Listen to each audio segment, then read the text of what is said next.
So the first Raw of July 2018 has come and gone, and I thought it was just a okay episode. There was nothing there that really did anything for me. In fact, I found the entire episode to be kind of predictable. As you're watching it, you can kind of see what's going to happen ahead of time, and as things unfolded, pretty much went, paint by numbers.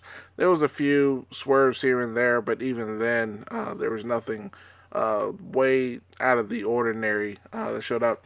And when it comes to the entire WWE product, I have, my share of concerns and thoughts when it comes to the shows, both Raw and SmackDown. So I just wanted to give my impressions on this particular show, and if I'll probably continue doing it for the few amount of weeks between Raw and SmackDown and the pay per views coming up, and give my overall thoughts every once in a while on the overall product and where it's headed.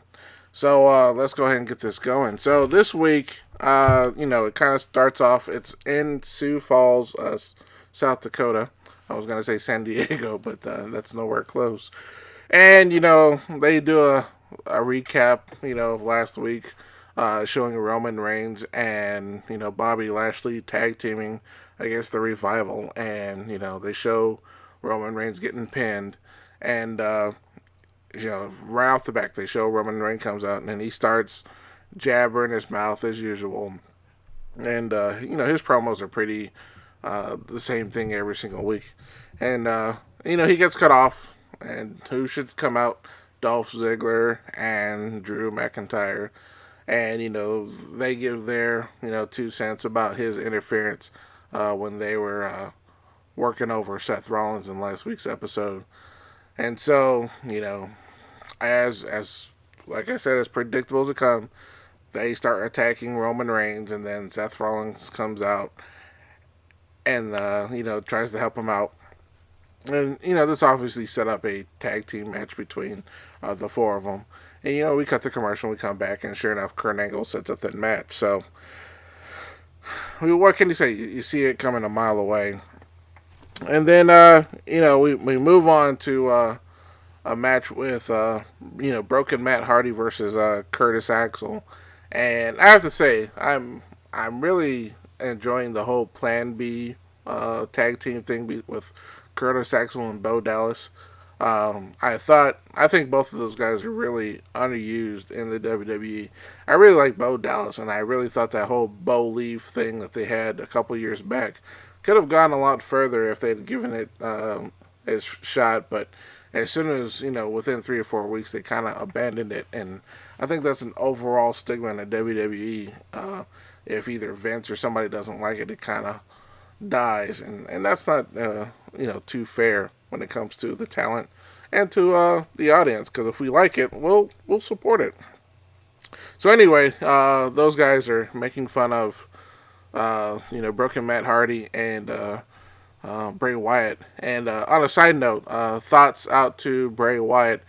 From my understanding, he was injured in a head-on collision in his hometown of Tampa when he was on his way to the airport this weekend. So, my understanding is he's okay, but still, head-on collision is not a good thing. I haven't been in one, but I don't want to be in one. And if he's injured enough to where he can't perform, then that tells me, he needs our good thoughts out to him. So, thoughts out to you, Bray Wyatt. Hope to see you back soon.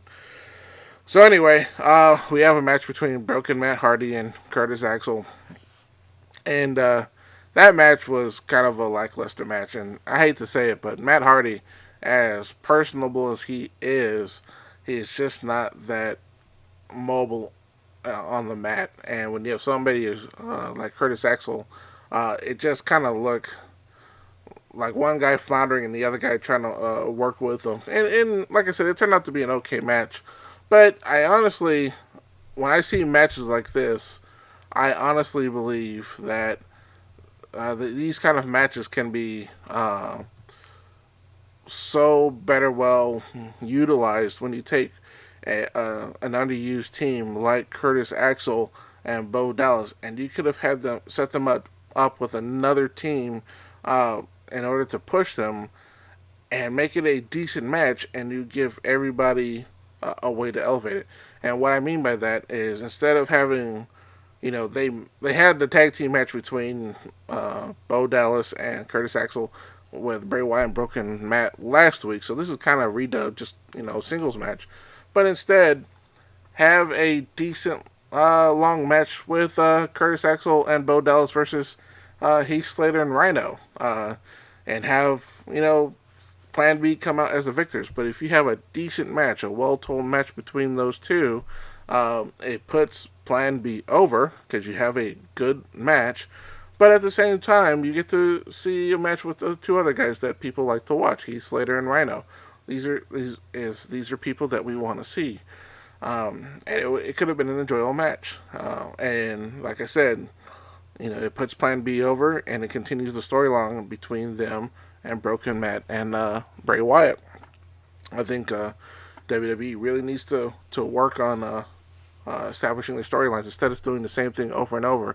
We see a lot of repeated matches over and over, and my personal opinion, it kind of takes away from the actual match on a pay-per-view, because it's like, okay, we've seen it 3 or 4 times already.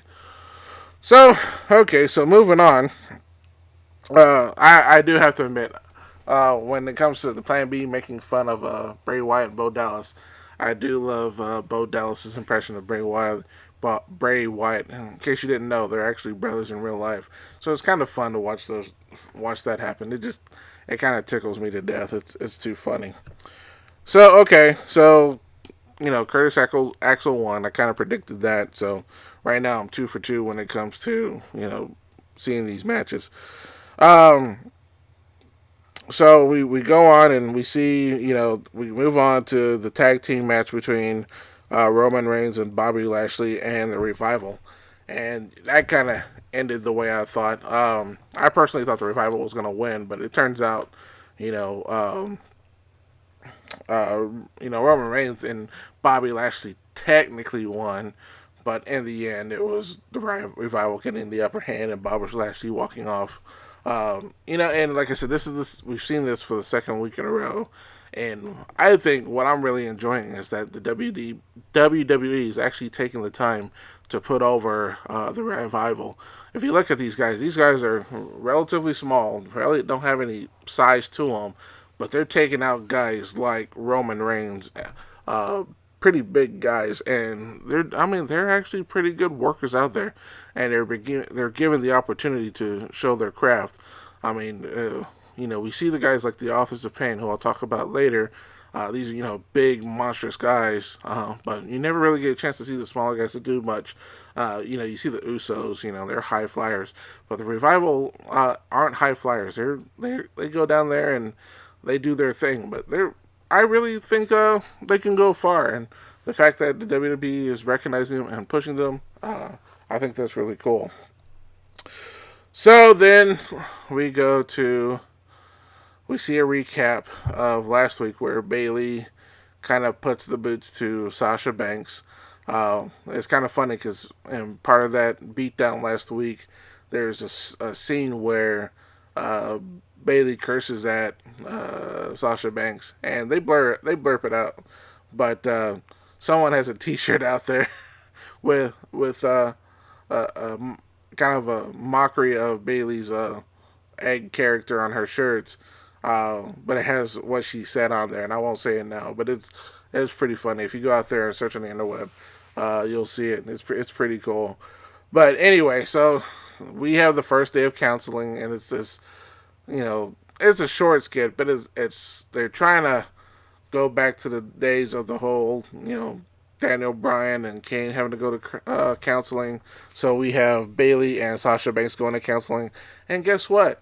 They're set up at the same time with the same doctor.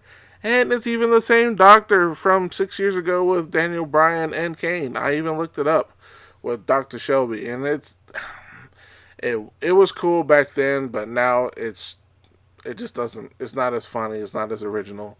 It looks kind of tried, so I don't think it's going to go very far. Have those guys have it out. Make one of them the heel, preferably Sasha Banks, and have them have a good, nice, long out, drag out fight. Not sure why they haven't pulled the trigger on that.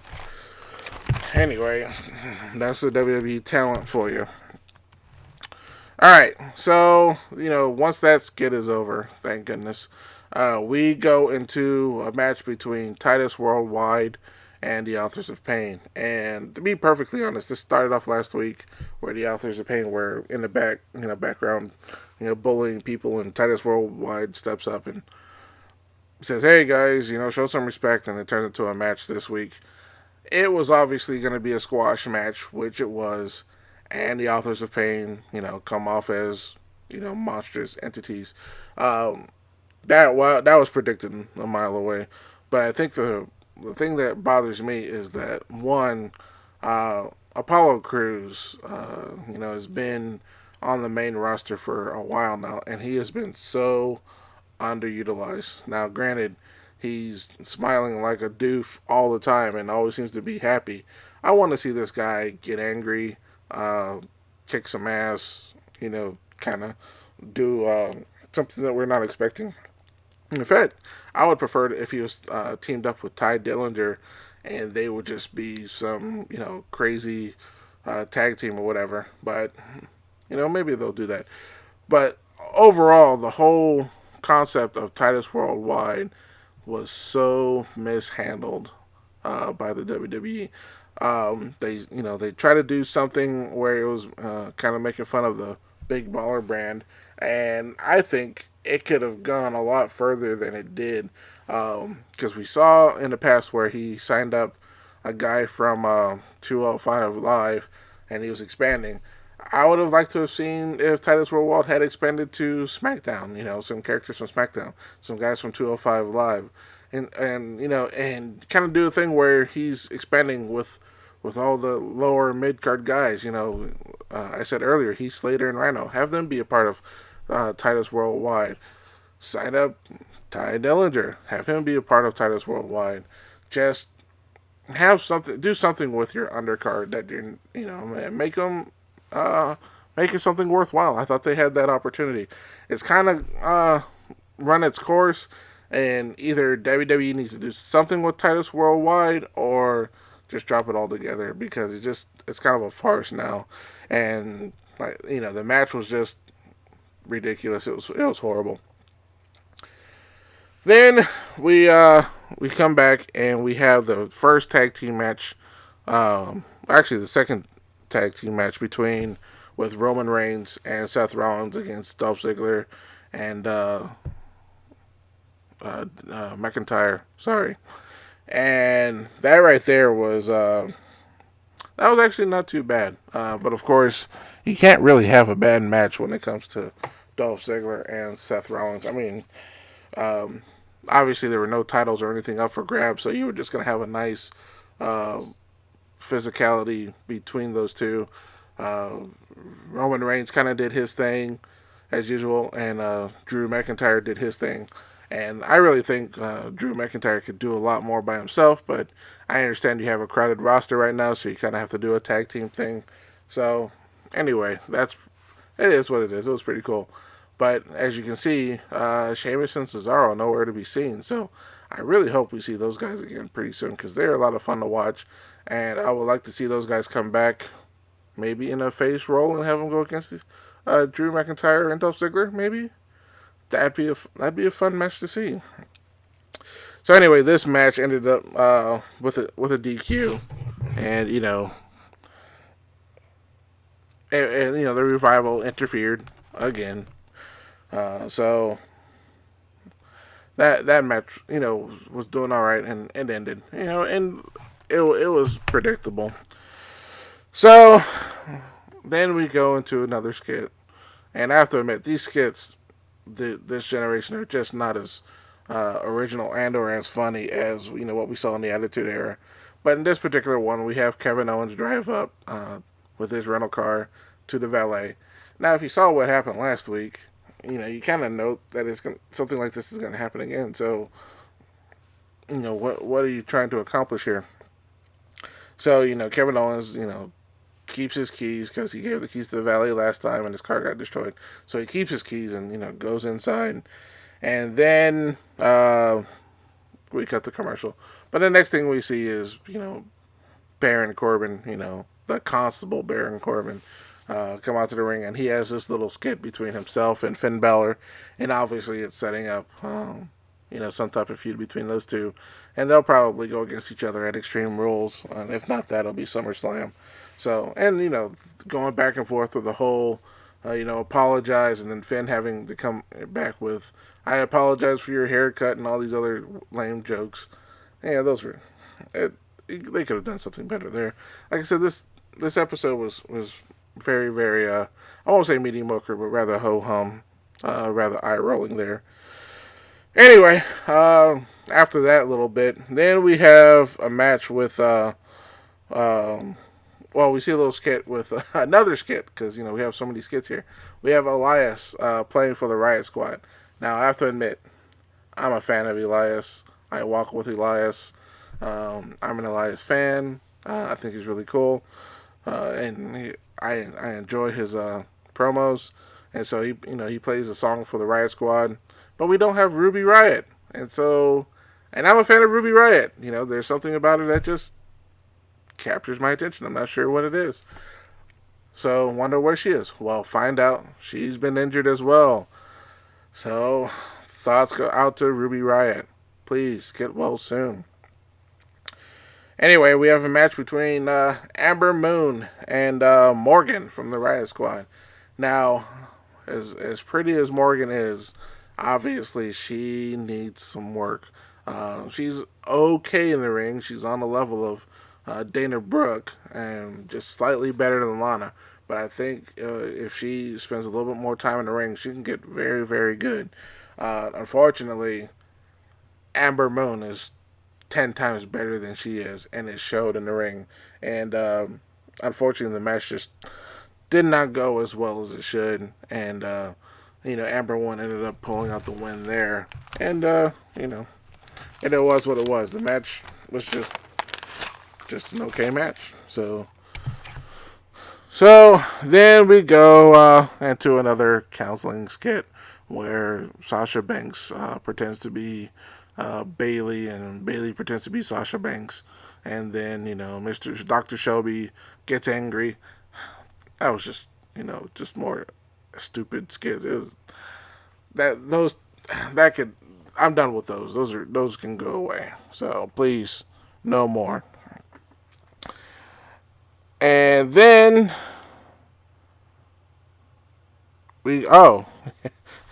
I talked about the Roman Reigns and Bobby Lashley match earlier. This is where it happens. Sorry, but this is where Roman Reigns has his second match.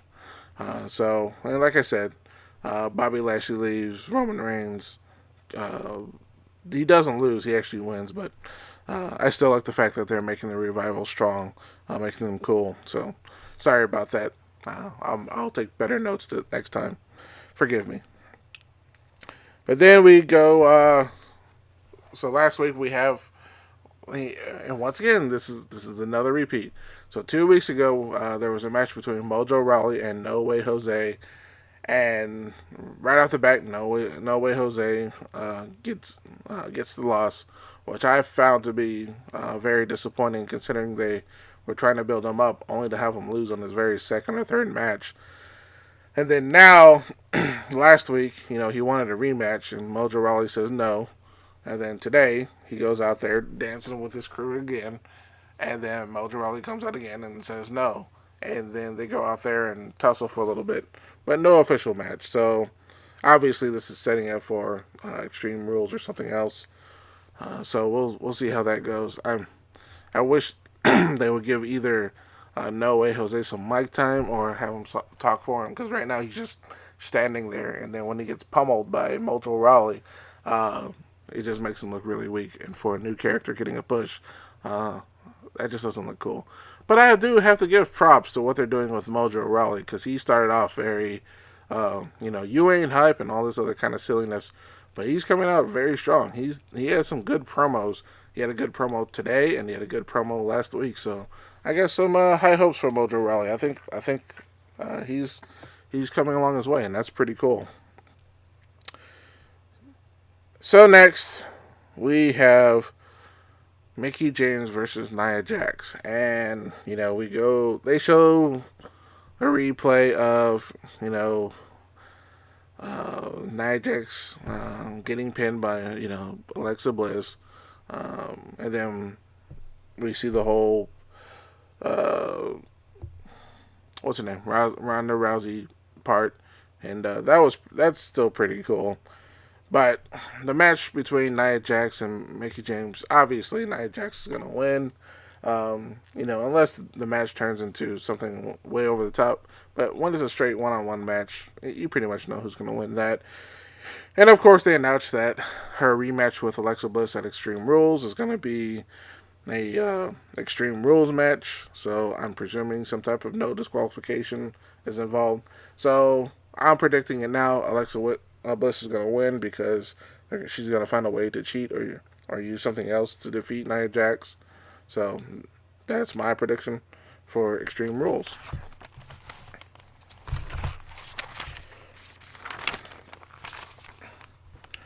Then, lastly, and not Bobby Lashley, I said lastly, we come to the match that was created by Kurt Angle. I apologize. It's Braun Strowman versus Kevin Owens, and I think we've seen this like 5 times in the past couple of months, either through tag team or singles action or something else.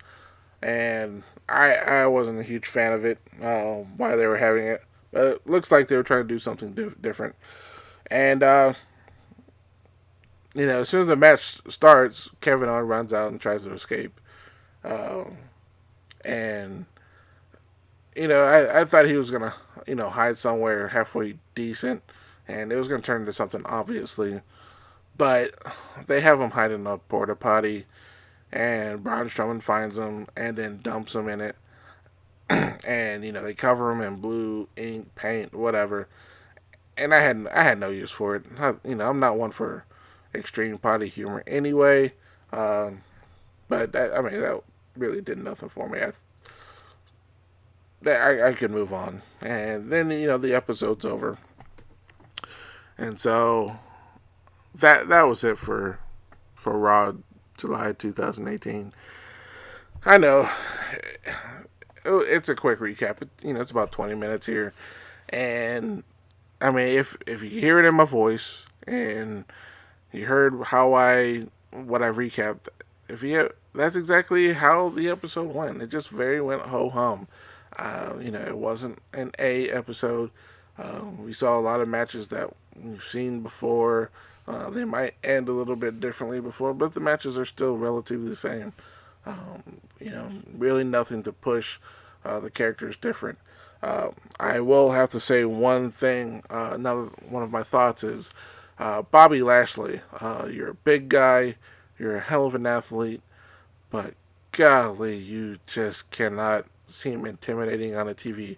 Now, I'll be perfectly honest with you. If I met Bobby Lashley on the street during a day, night, whatever, and he was looking at me with an incredibly intense face, I'd be intimidated. But unfortunately, when he's doing these skits, he looks like he's just either wants to laugh or smile, and he just doesn't come across as intimidating. And I really think that's something he needs to work on. He's had that problem back in the day when he first started, and he still has that problem today. He just does not look intimidating. I almost call it the Vince Carter effect. If you guys don't know who that is, Vince Carter is an NBA player who's very incredibly talented, but for some reason or another has never looked like he's serious at all. He's always looked like he's having a good time, even when he's down by 20 and makes an excellent play and screams. He just looks like he's having a good time. Some people just have that face. So I don't know. We just need Bobby Lashley. Please work on your game face there, man. Other than that, like I said, I've already given my comments about the Plan B guys. They just need to be better utilized. Titus Worldwide needs to be used or just scrapped altogether. Dana Brooke, if and this whole statistician thing that makes no sense because nobody really keeps stats on a wrestling match. You just keep stats on win, loss, and weight. So she really has no use there. And if she needs to be put back, if you're gonna wrestle, have Lana wrestle, you can have Dana Brooke wrestle, and please put her back in there, or have her do something. But don't release her. She could use the work. And then that whole constable role that they have Baron Corbin playing right now, that's just useless.